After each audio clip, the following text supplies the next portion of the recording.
Respected Dharma Masters, respected practitioners, and guests. In the last talk on Liao Fan's 4 lessons, we learned that the essential factor that enabled Mr. Liao Fan to change his destiny was his ability to deeply and perfectly believe what the Venerable Zen Master Yuan Gu had told him. It was the maturing of his good roots and good fortune that provided him with the opportunity, the conditions, to meet the Master. And it is conditions that are the key to changing destiny. Cause is what we created in the past. It is unchangeable. But condition is what can happen in the present. It is changeable. The key to changing destiny is determined by conditions, and it is from these that everything arises. By controlling the variable, the condition, we can change what was supposed to happen. Mr. Yo said in his commentary that the first step in changing destiny is to correct our faults, to brush aside all the accumulated bad habits one by one, and to pull out the roots of our problems one by one. By knowing our faults, we will know where to start, what to correct, and how to proceed. We can then concentrate and use all of our energy to reform. In the process of reforming, we will naturally begin to broaden our minds, our hearts.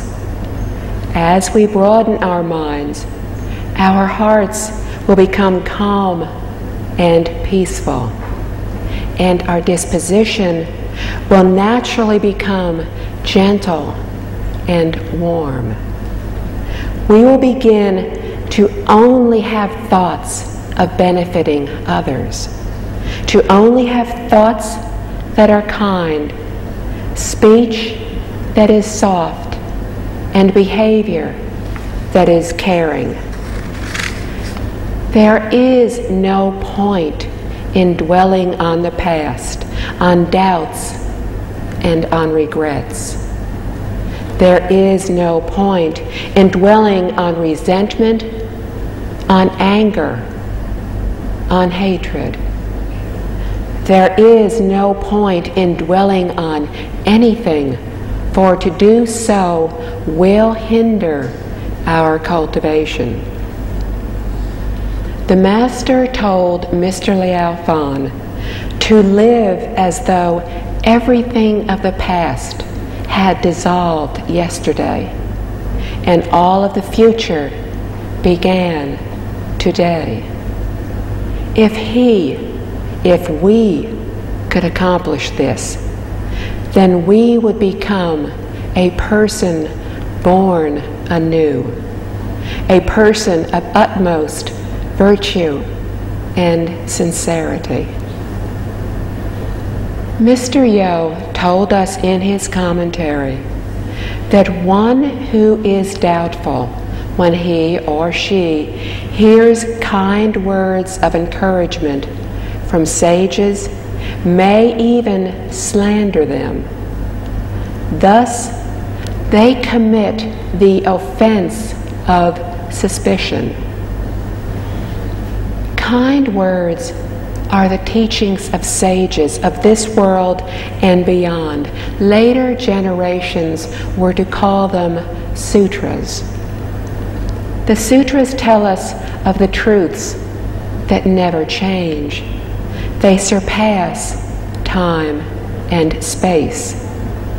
The truth that surpasses time is the same now as it was 1,000 years ago, whether in the East or the West. Upon reading this, we know that the teachings and writings of these sages, whether of this world or beyond, do not come from their personal experiences and opinions. If they did, then they could be biased or inappropriate. History is accumulated experience. The sutras contain the truth, which arises from the true nature, the original nature. Thus, it is the absolute truth that surpasses space and time. If we are able to believe, then we will benefit and improve. If we are unable to believe, then we will miss out on these remarkable benefits. Thus, Buddhism talks of doubt being the root of offense. And doubt is one of the 6 fundamental offenses, afflictions of greed, anger, ignorance, arrogance, doubt, and improper viewpoints. The commentary also said that one who hears kind words of advice and gives rise to belief will have the appearance of good fortune and merit. This belief is the mother of good fortune. Mother means to give rise, to grow. All good fortune and merit arise from belief in the teachings of the sages. If we are able to believe in the words and the teachings of the sages, we will find that all infinite good fortune and merit are generated from this. Mr. Liao Fan was indeed a rare person to deeply believe immediately upon hearing the Master's words. A quote from the text: "I gratefully accepted his advice and paid my respects to him by prostrating. Then I began to regret all my past wrongdoings, whether large or small, in front of the Buddha's figure. I wrote down my wish to pass the imperial examinations and vowed to complete 3,000 meritorious deeds to show my gratitude towards ancestors, earth, and heaven." End quote. Here we see Mr. Liao Fan's sincere act of honoring the teacher and revering his teachings. He did not casually say, "I believe and will do so accordingly," and then forget all about it after a while. He earnestly complied with them. What follows this is Mr. Liao Fan's own account of how he regretted each of his wrongdoings in front of the Buddha without holding anything back. This is the expression of our own sincere repentance, asking the Buddhas and Bodhisattvas to be our witness. The Jewel King Samadhi repentance is very long, as was Mr. Liao Fan's written confession, which listed all of his wrongdoings. The commentary also stated that a family lesson by Judza tells us that it is a serious error to fear that others will know our misdeeds. If we are truly intelligent and wise, then we will expose our own faults and shortcomings to other people, to as many people as possible. Then, when we are criticized and corrected, our karmic obstacles will be reduced. If we hide our faults, they will increase in number. The consequences from this would be inconceivable. Consequently, if others think and talk about our faults, be grateful. Even if we have not done what they say, even if we are innocent of the accusation, it really is all right. To be wrongfully accused by others will also eradicate our karmic obstacles. There is no need to refute them or to defend ourselves. If we constantly defend ourselves, then when we really do have faults, others will not try to correct them. Then that offense will become even more serious. Taizong, a great emperor of the Tang dynasty, is remembered for being wise and accomplished. Why? He did not hide his shortcomings. Anyone could talk to him about them. Even though he was the emperor, he did nothing to retaliate against them for doing so. Why? He knew the need to regret and to reform. Also, he knew that if he retaliated, no one would dare to criticize or advise him again. Mr. Liao Fan vowed to pass the imperial examination, but Mr. Kong had not destined this for him. To gain what we wish for, when it has not been destined to happen in this lifetime, is truly to have sought and gained. He made the vow to complete 3,000 meritorious deeds to show his gratitude to ancestors, spirits of heaven and earth.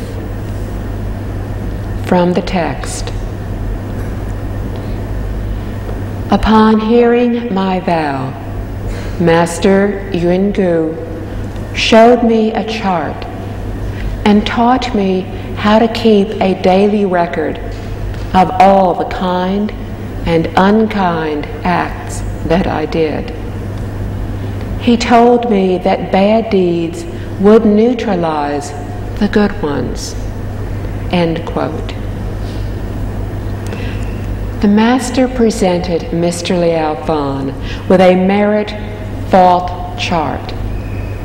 It provided for the entry of both meritorious as well as bad deeds. This chart was very popular during the latter years of the Ming Dynasty. Scholars, as well as Buddhists, used it to gradually correct their faults.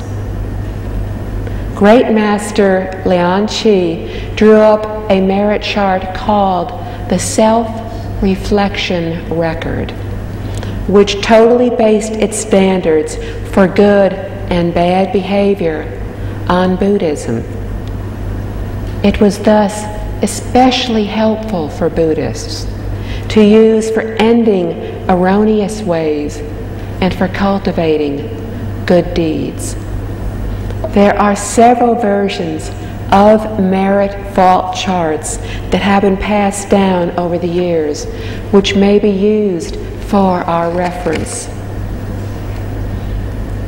Mr. Liao lived 400 years ago. His manner of living was very different from ours. However, we can still abide by the principles using our own wisdom to determine how to adapt these charts to our use now, to learn how to fit them into our current society, and how we can still achieve our goals by using them. Currently, no one has come up with a merit-fault chart that is more appropriate for modern people. From the text.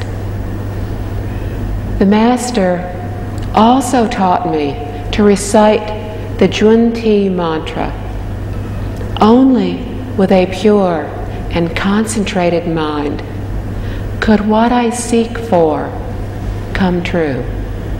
End quote. In Tibetan Buddhism, Junti Bodhisattva is a manifestation of Guanyin, great compassion Bodhisattva. Why did the Master teach Mr. Liao to chant a mantra incantation instead of reciting the sutra? The purpose of chanting a mantra is to uncover our pure mind, to eradicate our wandering thoughts. Mantras are directly transliterated from Sanskrit. They have no meanings, so we will not be tempted to think of what they mean. Rather, we will simply continuously chant them. Over a long period of time, our minds will become pure. Thus, our goal will be attained, and the goal remains the same whether we are reciting sutras, chanting mantras, or a Buddha's name. But it is important that we teach others the method that is most appropriate for them. For example, if the Master had taught Mr. Liao to recite a sutra, he would have been tempted to analyze what it meant. Thus, he was taught to recite a mantra. There is a saying in Buddhism that reciting a sutra is not as good as chanting a mantra, and chanting a mantra is not as good as chanting a Buddha's name. What is important is that all emphasize cultivation. Today, we lack the fundamental education that our ancestors had. We are unable to follow the advice of ancient people. Quote, "It is not too late to mend the fold, even after the sheep are lost." End quote. So for the first few years of our practice, we can concentrate on memorizing the Infinite Life Sutra. This is especially practical for young people. The best time to learn is during the golden years of learning, before people are age 20. If we are able to memorize the sutra and recite it by heart, then we will be able to benefit from this our entire lifetime. This method provides us with 4 benefits. First, we would not forget the Chinese culture. This is especially important for those of Chinese descent living abroad. It would enable them to remember their origins. Second, we would be able to understand the Chinese language. Third, we would understand classical Chinese much more, which would provide us with the ability to read the complete library in 4 divisions. These books have been passed down through 5,000 years of Chinese history.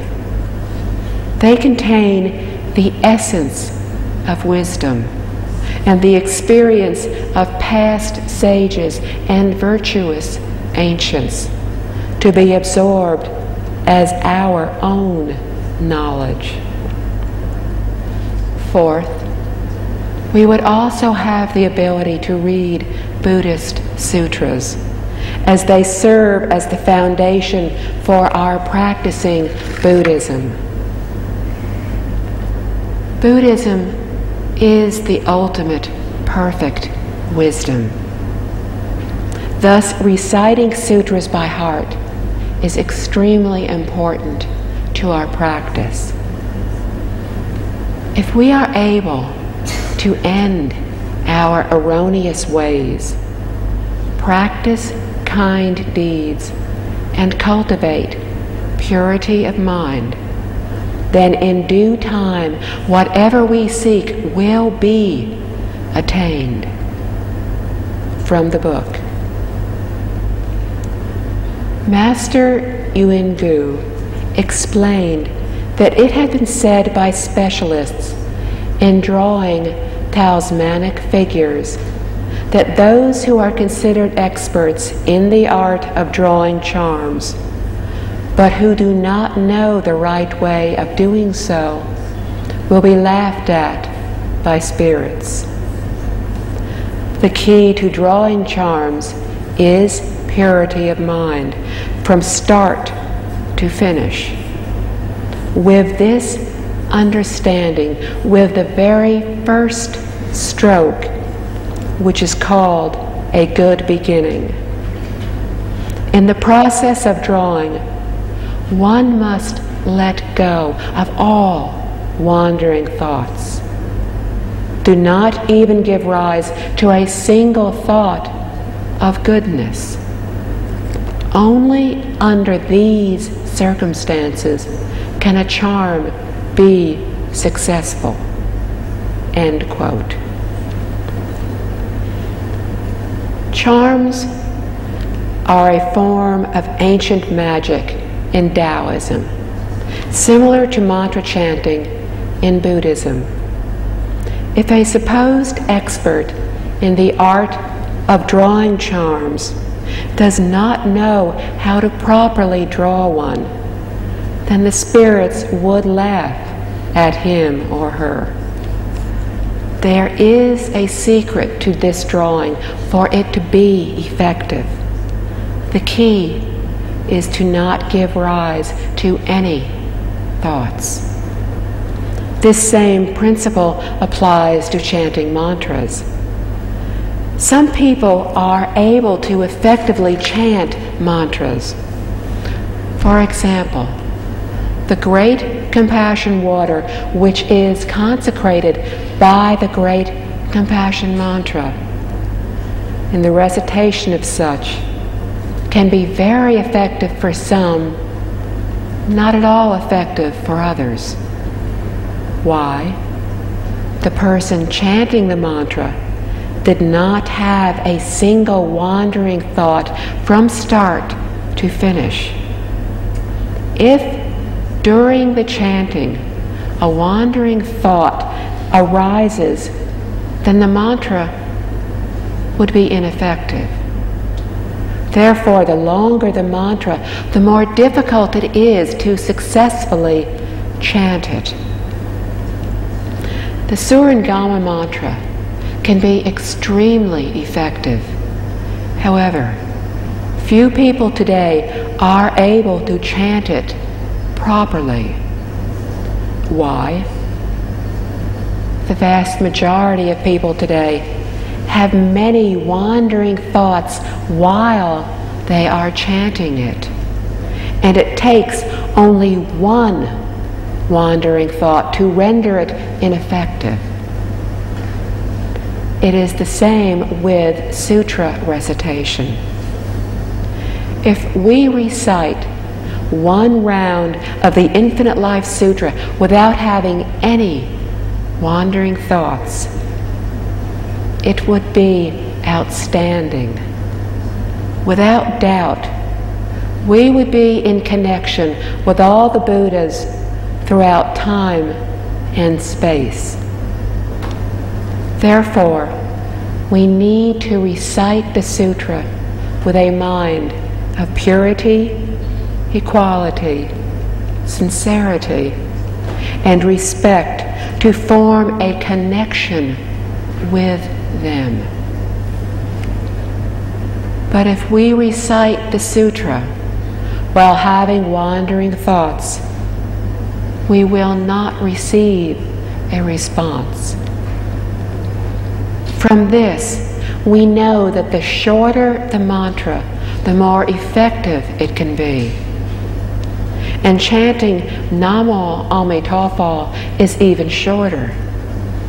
If we still think that even this is too long, Master Lianchi taught us just to chant Amitabha.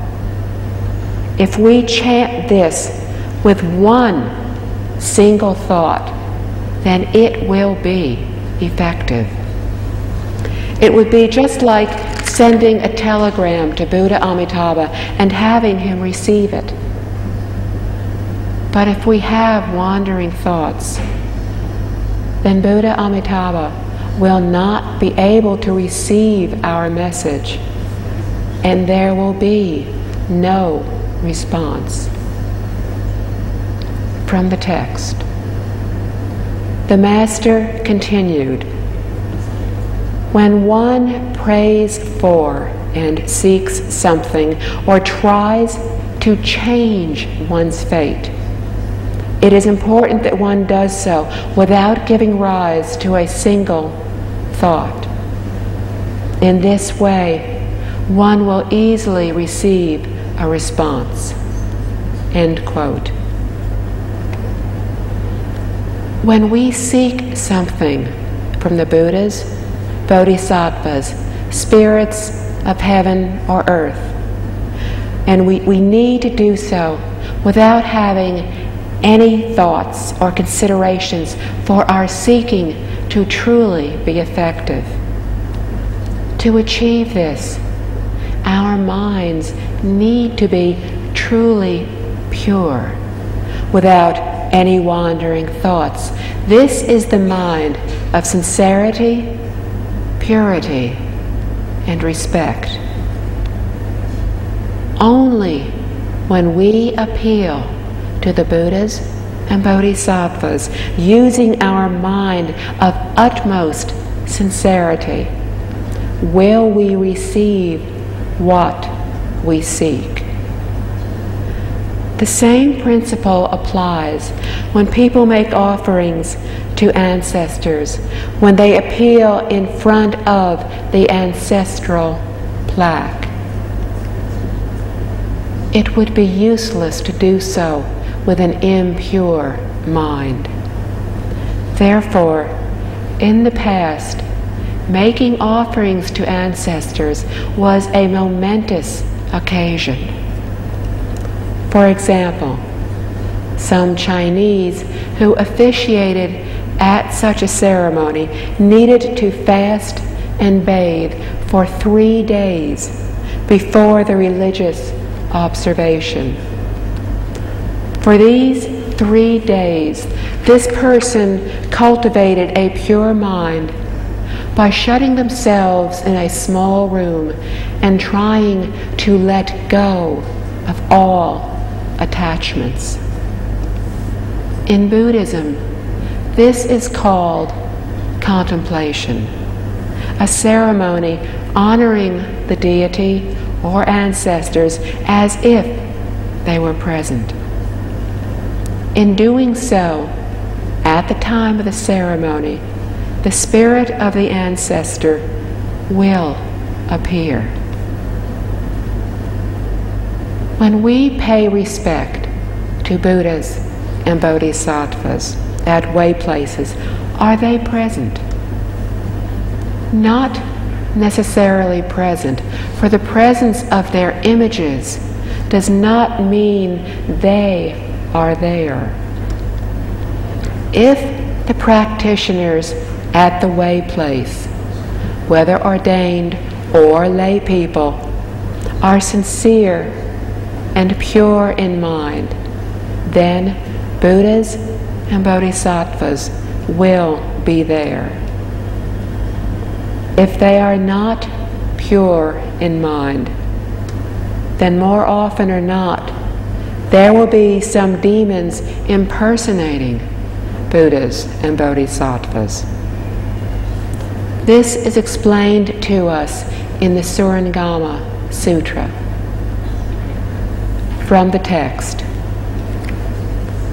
Mencius stated in the Principle of Forming Destiny that there is no difference between a long and a short life.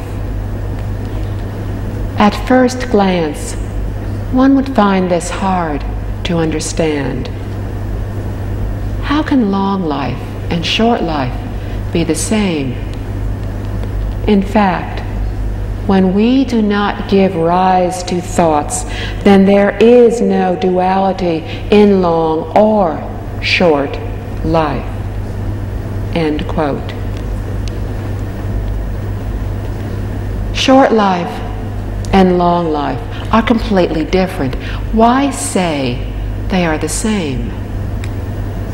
Giving rise to wandering thoughts, discriminatory thoughts, and attachments creates duality. Without discriminatory thoughts and attachments, there is no duality.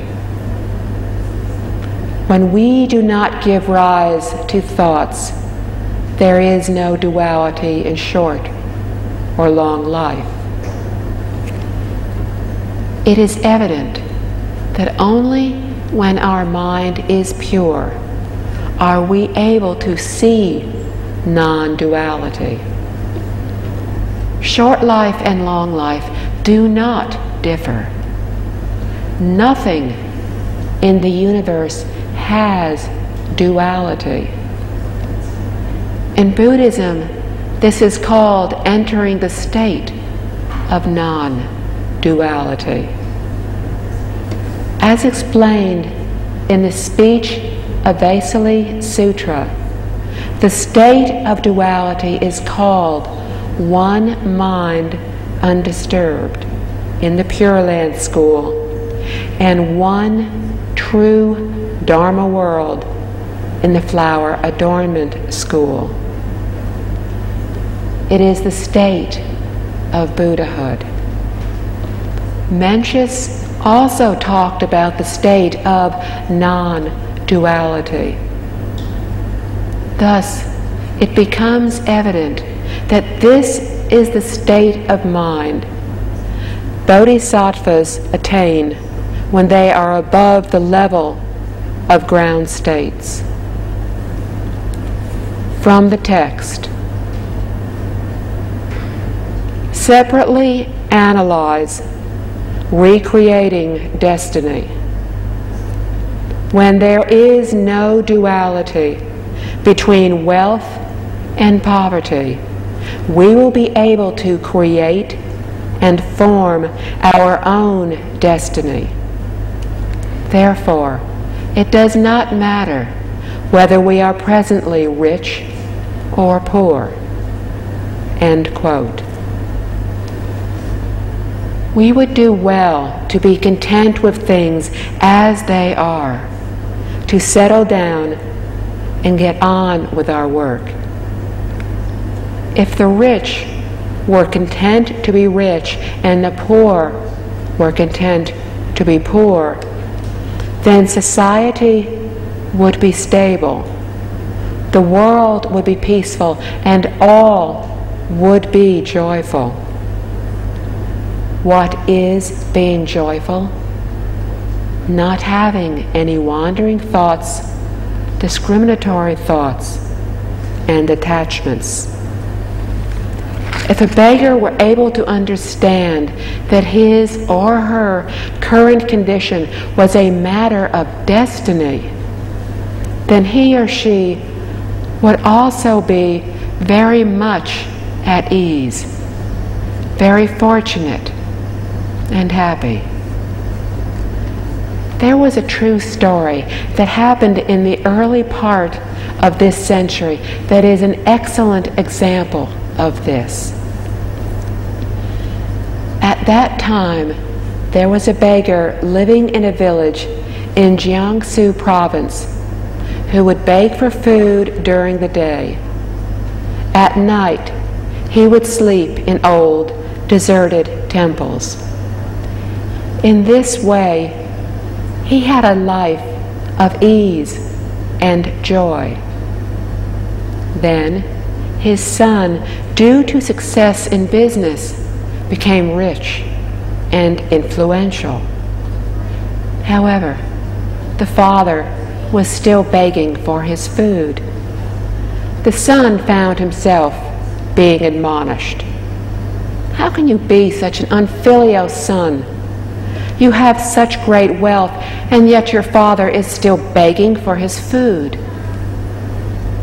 The son felt ashamed after hearing this and sent out people to search everywhere to find his father and to bring him home so that he, the son, could care for him. But after a month of living in his son's home, the father sneaked out one night to resume his life as a beggar. People asked the father, "Isn't it better for you to enjoy good fortune at home?" He replied, "I was very uncomfortable there. Now in the daytime, I can travel anywhere I wish. I can enjoy visiting beautiful scenery and can make any place at home for the night. There is nothing more joyful than to be as free as this. To have to remain at home for me is suffering." This man was content with his condition, so he could let go, and he attained true liberation. He was not affected the slightest bit by the 5 desires of wealth, lust, fame, food or drink, or sleep. Rather, he was happy and had purity of mind. He preferred to be on the sidelines, regarding this world as a play. Everybody else was busy pursuing prestige and wealth. This all seemed to be as if they were acting in a play. This was no ordinary person, but a model of wisdom and contentment. Most people pursue a happy and fulfilling life, not realizing that happiness and fulfillment are not necessarily synonymous with wealth, fame, and prestige. Therefore, we need to understand about destiny, need to be able to adjust, to accord with sentient beings, and be joyful over others' meritorious deeds. Only in this way will our lives also be truly happy and fulfilling. From the text. When there is no duality between failure and success, then we can control the fate of prestige and humility. When there is no duality between long life and short life, then we can control the destiny of life and death. The most important concern for human beings is that of life and death. So talking about early death and longevity encompass all conditions, whether favorable or unfavorable, whether gain or loss. End quote. To live or die at will includes according with all conditions, regardless of favorable or unfavorable conditions.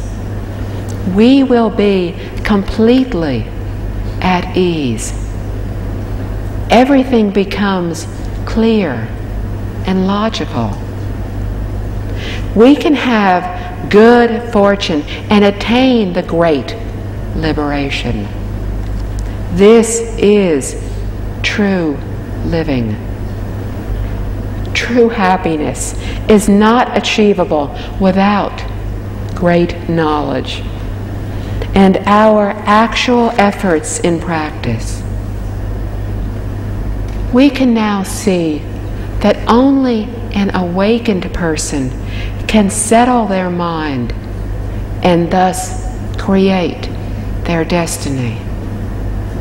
We can likewise see that it is hopeless for the deluded to be immoral in behavior, becoming more and more corrupted.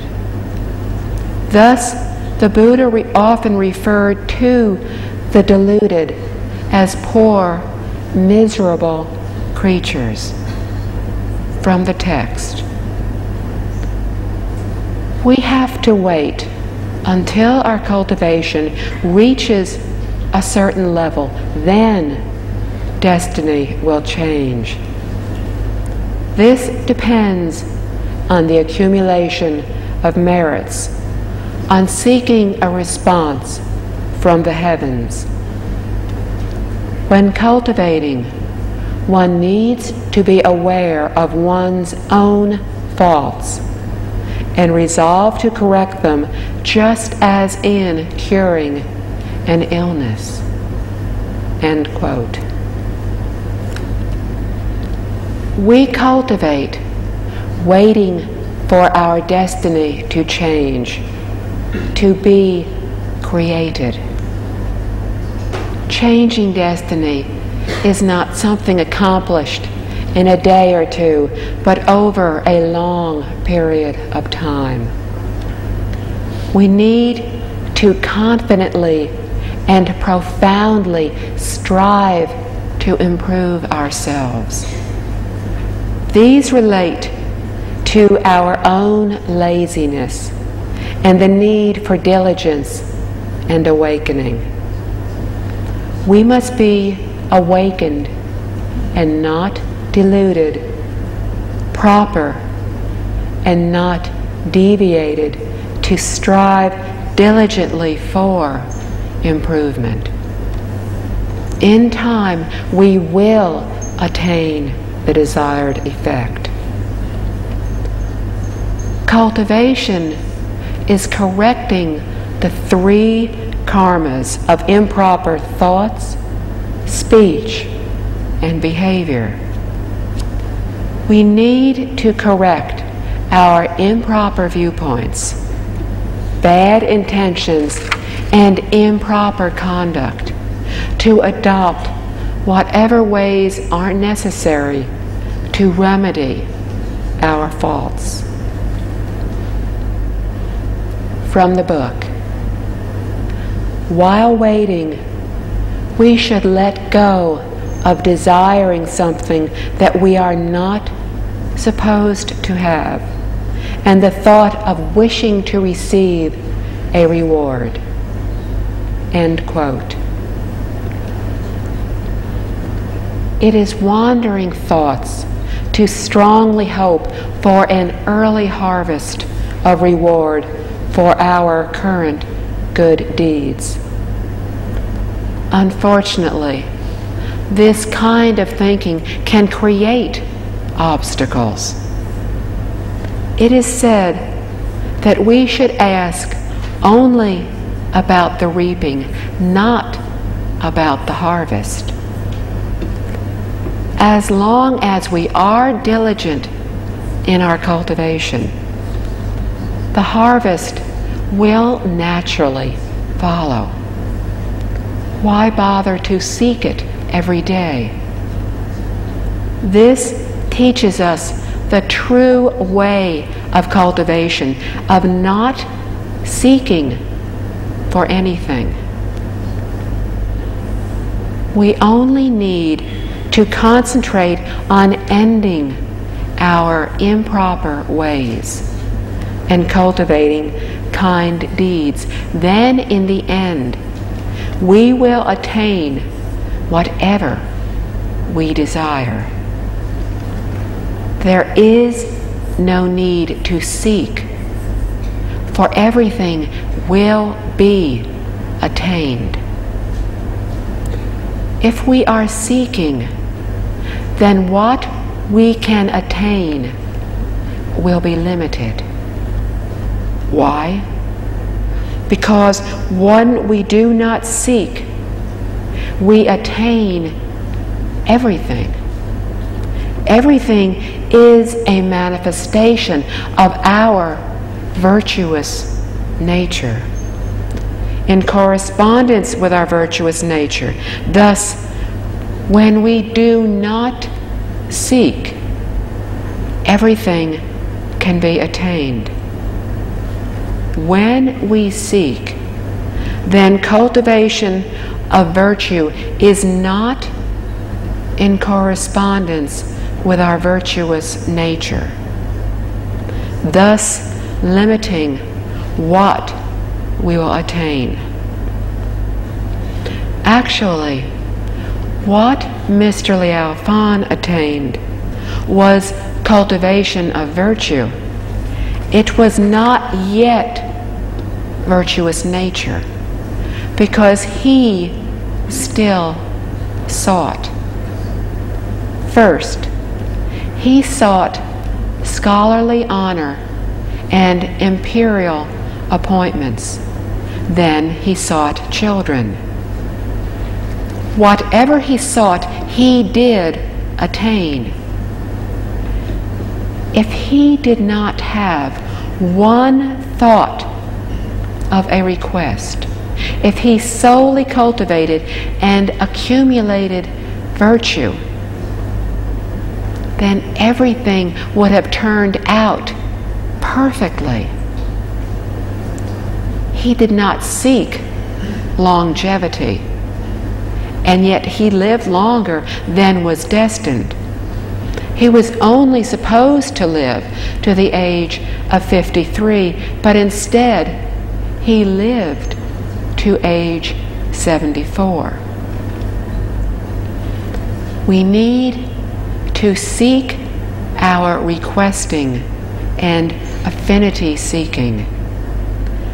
Sensible wishes are ones in which we ask for our lives to be smooth, to have enough to eat, a safe place to live, adequate clothes to wear.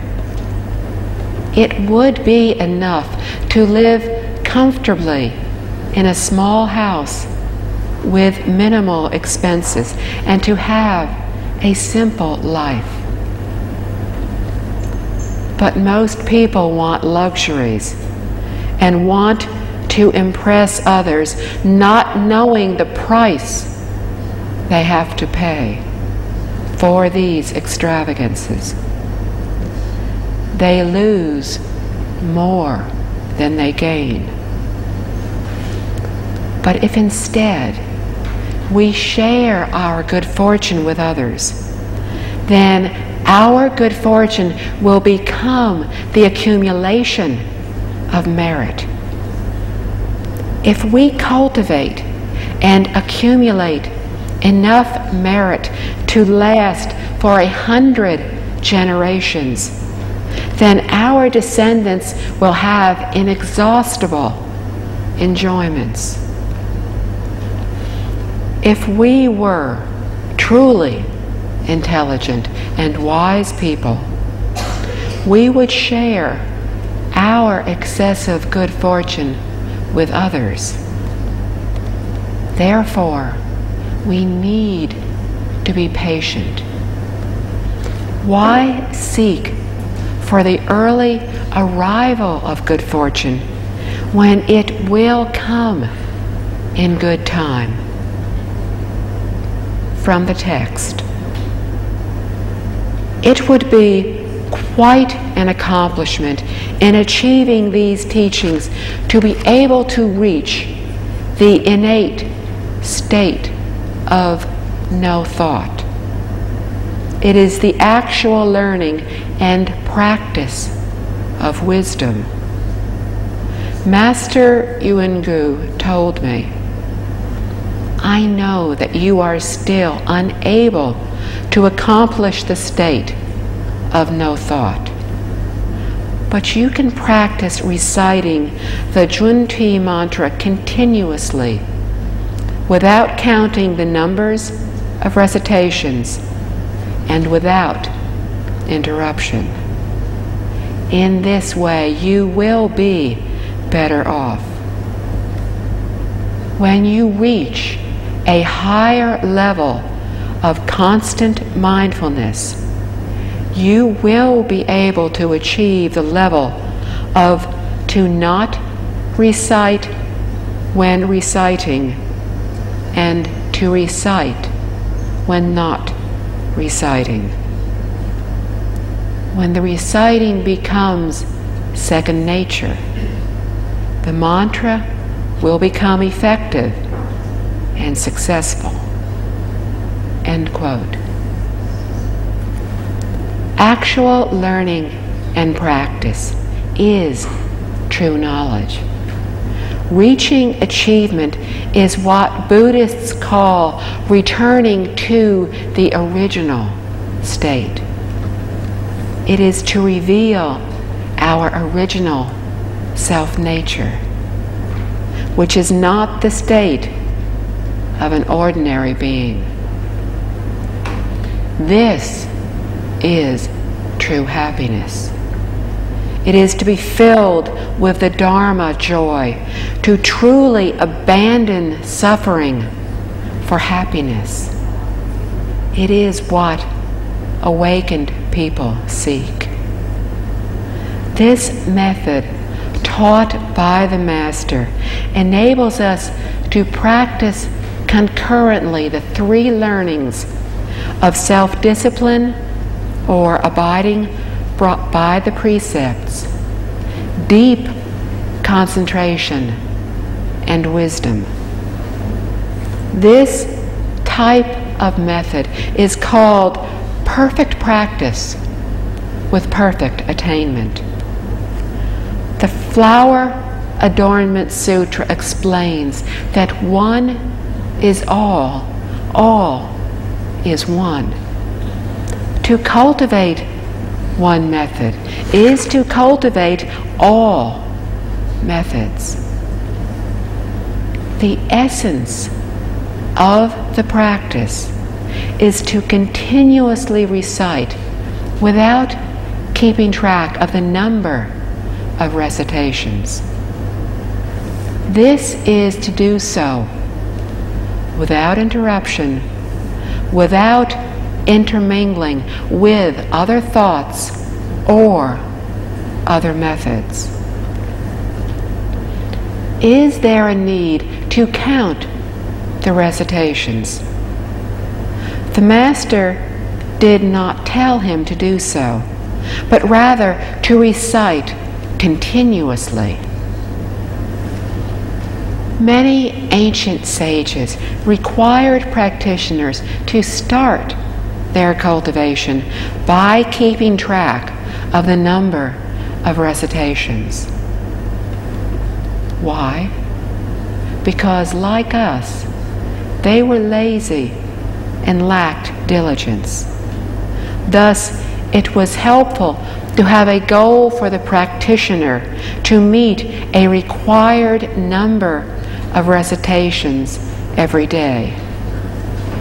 For example, to chant a Buddha's name 10,000 times every day. Meeting this goal helped to counteract the bad habits of laziness and indolence. If we do not count, then we may forget to practice. But for someone as honest and as earnest as Mr. Liao, there was no need to keep track of the recitations. Indeed, for him that would have served as intermingling. His cultivation was truly learned and diligent. Thus, he was able to practice without interruption, without intermingling with other thoughts or with other methods. All methods are equal. No one method is different from the others. Attainment lies in delving deeply into one method for a long period of time. In the past, people generally practiced sutra recitation, but whether reciting sutras, chanting mantras, or a Buddha's name, we all need to practice with a mind of purity, equality, and respect. We all need to practice continuously to truly attain the effects from practice. The Master knew that Mr. Liao was still unable to accomplish the state of no thought, but he could practice reciting the Junti mantra continuously, without keeping track of the number of recitations and without interruptions.